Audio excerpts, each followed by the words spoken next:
Moi, c'est Brice Ducardenois, je suis entré chez TNS en juillet 2021.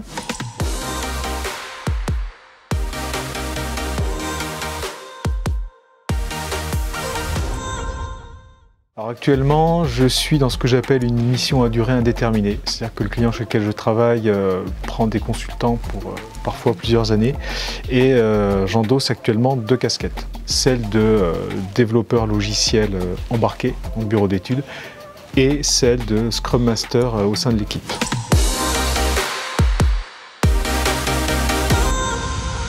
On est dans une petite équipe d'environ 6-7 personnes. Elle est composée d'un chef de projet, du lead tech, du Scrum Master, moi en l'occurrence, et d'un intégrateur et après d'autres personnes qui sont dans le développement logiciel.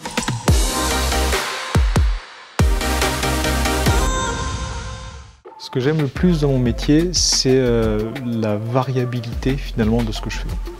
Déjà techniquement, j'avais refusé de me spécialiser. Je voulais être le plus possible ce qu'on appelle full stack. C'est pas pour remplir des lignes dans le CV, c'est vraiment par intérêt. Je suis quelqu'un qui peut m'ennuyer rapidement, j'ai besoin de pouvoir changer de techno, de changer de point applicatif facilement. À côté de ça, j'aime beaucoup le management.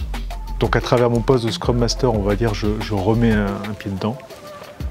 Et ensuite, le fait d'être consultant pour TNS, même si je suis chez le client, ça me permet d'avoir certains rôles côté TNS.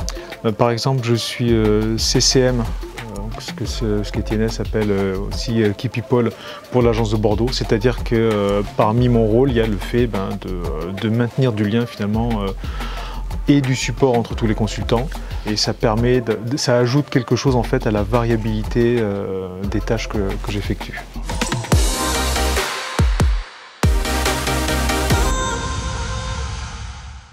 Le fait d'être le seul consultant d'une agence chez le client, ça peut entraîner des problèmes, comme je dis, de schizophrénie. C'est-à-dire je suis à la fois membre de l'équipe du client, mais je suis aussi membre de TNS. Donc pour ça, il y a différentes choses qu'on a mises en place. Par exemple, le jeudi midi, on a le midi jeu de société malbouffe.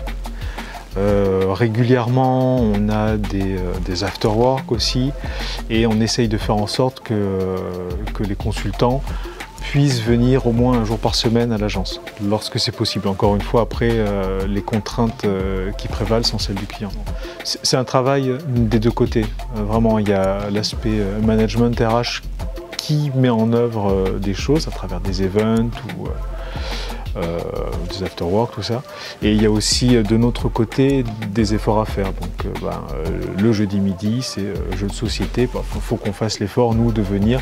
Ça permet de maintenir du lien et c'est vraiment quelque chose, je pense, d'important, de primordial pour pas finalement se sentir complètement détaché de l'agence. Vu les consultants qu'il y a à l'agence, on est content de maintenir ce lien. On est vraiment un groupe assez soudé, il y a une très bonne ambiance. Vraiment, on est content de pouvoir se retrouver certains jours par semaine comme ça.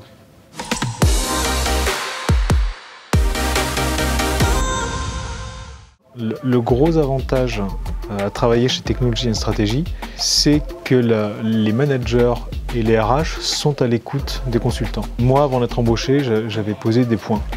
J'avais dit, j'ai besoin de flexibilité dans les horaires, j'ai besoin de pouvoir faire du télétravail. On m'a donné les règles d'avance, en me disant télétravail, ça dépend du client, mais nous, on y est ouvert. Flexibilité des horaires, ça dépend du client, mais en général, il est ouvert aussi. Et jusque-là, promesse tenue.